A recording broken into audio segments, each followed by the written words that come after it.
Good day, everybody. This is John Scarborough.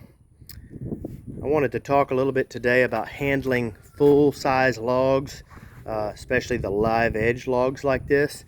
So some tips here and there on having to deal with this stuff and just stuff to think about, really.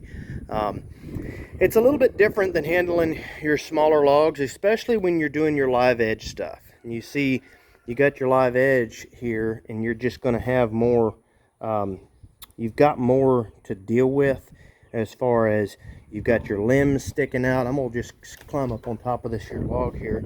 You know, you got a limb there, and all of that's character. You want to keep all of that. So when you're live edge stuff, because that's just going to add more character and make it prettier. I mean, when you come down here and you look at this one right here, you can see. I mean, that's just. You're not going to get that anywhere else. You know, that's how you get that, is from those limbs. So when you're cutting nice timber or nice, just like construction lumber, 2x4s and things like that, you want less knots, things like that. Now, I'm not necessarily saying you're wanting a bunch of knots, but the knots are what brings a pretty live edge log. So there's a lot to deal with, and a lot to think about when you're dealing with a log this size, because this is about a 28-inch log. It's 26 inch on one end and 28 on the other. So when you think to yourself, this is a 30-inch mill, you think to yourself, well, this will handle this log just fine. But then when you start coming up to all these limbs here, you look at that one right there. I'm sorry, I pointed in the wrong spot. That one and that one right there. That came out farther than 30 inches. So when the whole thing's laying on the mill there, that's where you know, it's doing the zigzag like this. So one thing that I like to do is I like to keep a little chainsaw like this real close. This is handy. I mean, don't think to yourself you got to go out and buy a little chainsaw if you've already just used whatever chainsaw you got. But this thing's handy. It's light. I keep a nice sharp chain on it, and it's not. I can just jump right up here. See, like this right here. I was able to just trim that right off, and I can do it fairly smooth. I mean, for a chainsaw. That way it still has a decent looking edge for that live edge, you know. So that was the end that I cut off, was right here. I cut it off right there. And so once we get that cut, someone cleans that up, they're not going to have a whole lot of work to do if we go to sell this or if we use it ourselves. I'm actually thinking, guys, about making a bathroom sink out of this for our bathroom. One of these sinks maybe. I think it'd be beautiful. Not quite sure yet. That's just kind of what I got in my mind. But anyway, so that's one thing to definitely think about. Another thing to think about is your blades are going to get hotter. When you're used to working with your smaller logs, and then you throw a big log like this up here, well, then all of a sudden, you got a lot more blades. Like it's cooling it as soon as it goes in, but then it's got to run all the way across there and then come all the way back around before it hits that cooling again. So you're running through a lot more blade. A wet log is your friend, or at least that's what I'm learning. The drier the log is, the older the log is, the harder it is going to be to cut. And then of course this is hardwood as it is. This is an oak log. I believe this was a red oak. Not entirely sure, but I'm pretty sure it was a species of red oak. If anyone can recognize it looking at the wood, let me know for sure. I know sometimes when I'm looking at oak, looking at just the wood when it's still wet, sometimes it can be a little bit difficult to tell. And then the bark, sometimes I can tell, but then when you get to looking at all those different species, I think here in America we've got like 60-something species, and then here and then across the world there's over 300 different species of oak, I think. So anyway, for me it can get a little bit difficult to identify 100% unless I'm looking at the leaf. But anyway, so that's something you got to keep an eye on. You got to think about. And then also you're actually going to use more blade. That is just all the wet sawdust that come off of there, and that's actually started to get a little bit black. And you see these strips here. That's because my blade is dull. I've got to change a blade out here. That means that this sawmill is going to take 1.5, 2 blades to get through this log right here. This is a 10-foot log, and there's 30 inches in certain places, 28 inches down in here, and you can tell where that swells out. But for the most part, it's running through about 27 inches, most likely, you know, but it's hitting a lot of knots, it's hitting a lot of different places, and I could cut some more boards. They're not so wavy that it's a big problem, but you're just starting to get just a slight wave here and there. I think on the camera, when I'm looking through the camera here, it actually looks more wavy than it is. It's actually plenty manageable. You could plane that down just fine and it would not be a problem. But I don't really want to fool with that. I'd rather come out with some really nice slabs, less to deal with, whether I'm dealing with it myself, whether I sell it, or whether I give it away. Whatever I do, I want to be able to produce some pretty decent slabs there. Okay, so that's something you got to think about. Is you're going to run through blades faster, you probably should have some means of sharpening it, like we have a sharpener here, or you should have some extra blades laying around before you get ready to tackle one this large. And then another thing is you're going to have a significant amount more sawdust actually blowing out. So we actually use a tarp to catch our sawdust, and that works for most of our logs.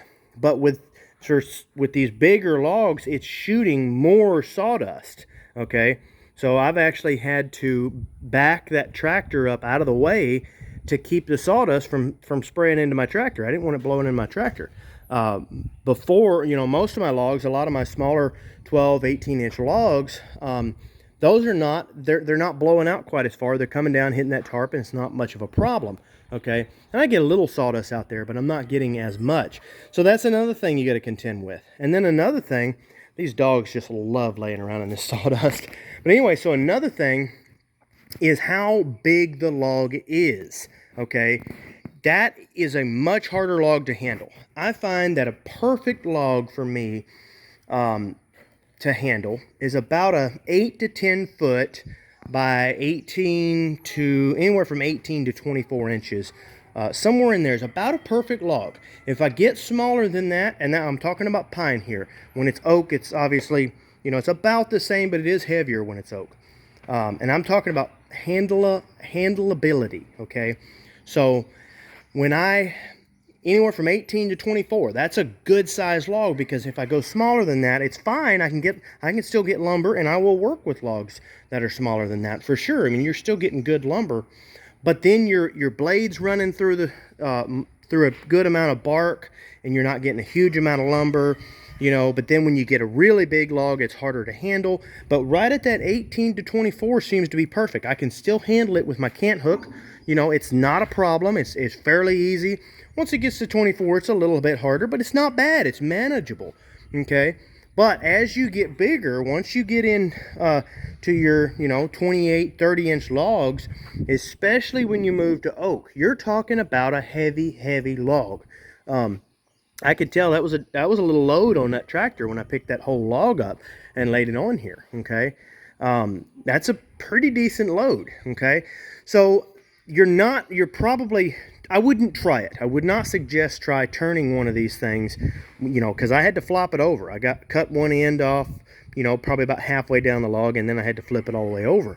I wouldn't suggest trying to, I mean, if you're big enough to handle it with that cant hook, be my guest, but just keep in mind, whatever you pick up has to fall back down on the other side, okay? So I like to use these straps here with the tractor. That works pretty good. So if you don't have something big, like that's the other thing you got to keep in mind. You need something a good size. You could have a crane in here. The sad thing is my gantry crane that I've got sitting over here would work excellent. It would work beautifully. But the sawmill is sitting off to the side. So unless I choose to bring my sawmill out here, which I really have not wanted to do, but I might still would. But anyway, so unless I chose to do that, then I can't get my crane over here, so I have to use my tractor. But just keep that in mind when you're working with these bigger logs.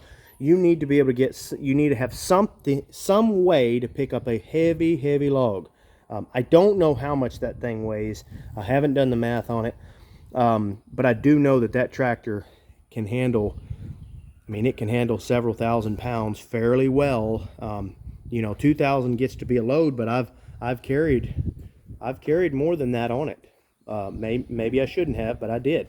I think I've carried 3,000 pounds on there before the back end started to come up a little bit, and that's without any weight on the back.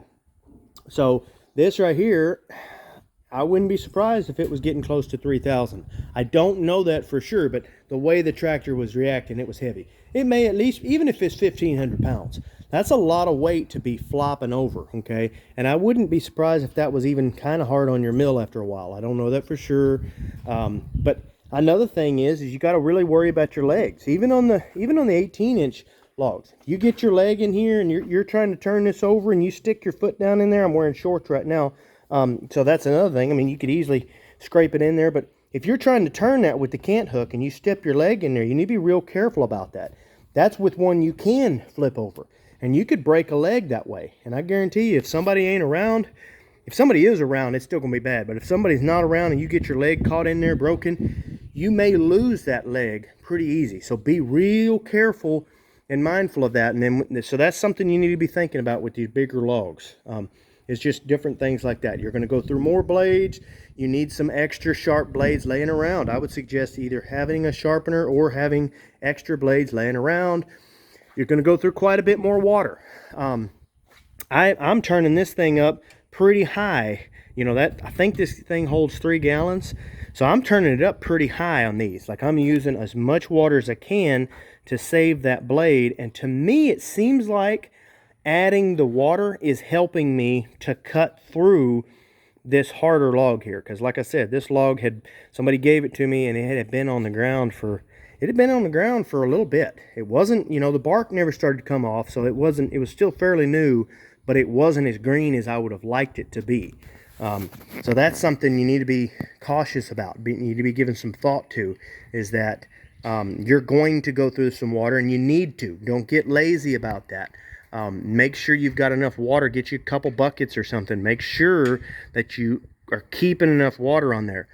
And then the other thing kind of goes along the same token is when you run out of water, okay? So like, I'm sure we've all done it. We're cutting a smaller log and we run out of water.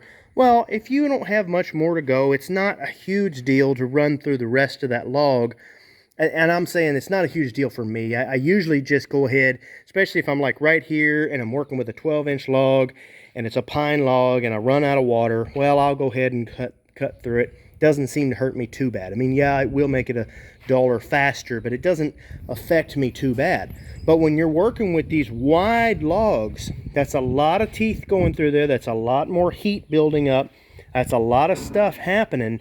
You don't want to go any time at all going without water. And so then I got one more thing to say on kind of the same token as well, is when you raise this saw head all the way up, well, first off, you got to be careful not to pinch that, because it will pinch over. So you want to kind of pull it out and watch that when you're raising this saw head all the way up, which you have to do when you're working with these bigger logs. You're going to have to raise that saw head clean up to here, you know. So you want to pull this out so you're not pinching that. But then the other thing that I have noticed, and y'all, if any of y'all have gone through this, then let me know. And if you know how to fix it or solve it, tell me that as well. When I make my first couple of cuts on a 30-inch log, or even all the way down to a 28-inch log, the first couple of cuts, I am not getting any water coming out of there. And it's just because this is higher than that, okay? So gravity, okay, you can create a siphon when you're down low, and it will pull it up and then back down. So if this was already flowing, then I could create a siphon, I could raise it all the way up, and it would just continue to siphon. The problem with that is it somehow or another, it's just not working out for me. And I'm not sure why, because I know that siphoning, you know, if I could make it siphon, it would work out just fine, you know. But in this scenario, for whatever reason, it's not working out. And I'm not 100% sure why, except for the fact that it's just so high and it never gets a chance to get started. So I don't know. I kind of wish there was a way to maybe pump it, maybe create a siphon, maybe get it started once you got it up that high. If y'all have faced that, let me know. I'm sure I'm just doing something wrong on that, but maybe I'm not. Whatever the case may be mindful of that. Think about that if you are working with that. And please, if someone does, maybe I'm just being stupid. Maybe there's something I'm missing. If there is, please, somebody let me know. Put that in the comments for sure. But anyway, so that's just things to think about, you know, things to be cautious about as you're going to go through different stuff. It's a different animal. It's just different when you're handling a bigger log like this. Definitely worth it. Definitely glad I got the big mill so that I can do stuff like this, because man, I couldn't do stuff like that if I hadn't had that, if I didn't have that big mill. And we had a big tornado blow through, and I ended up getting quite a few large logs. I've got several large logs sitting over here, and a couple of them 35 inches. But then I've got several of them that are right at 28, 29 inches, and they are beautiful logs with a lot of grain in them, you know, dense grain. And so I'm just really happy to have gotten that. And if I didn't have this big mill, I definitely wouldn't have that ability. So if you got the money, maybe consider getting the bigger mill. I don't know. That's how it worked out for me. That doesn't mean it's going to work out that way for you. But anyway, guys, I hope you all enjoyed this video. Just kind of wanted to touch on that a little bit. As always, don't forget to like and subscribe. I truly do appreciate your subscription, and I appreciate all your support and all your help. Thanks. Have a good day.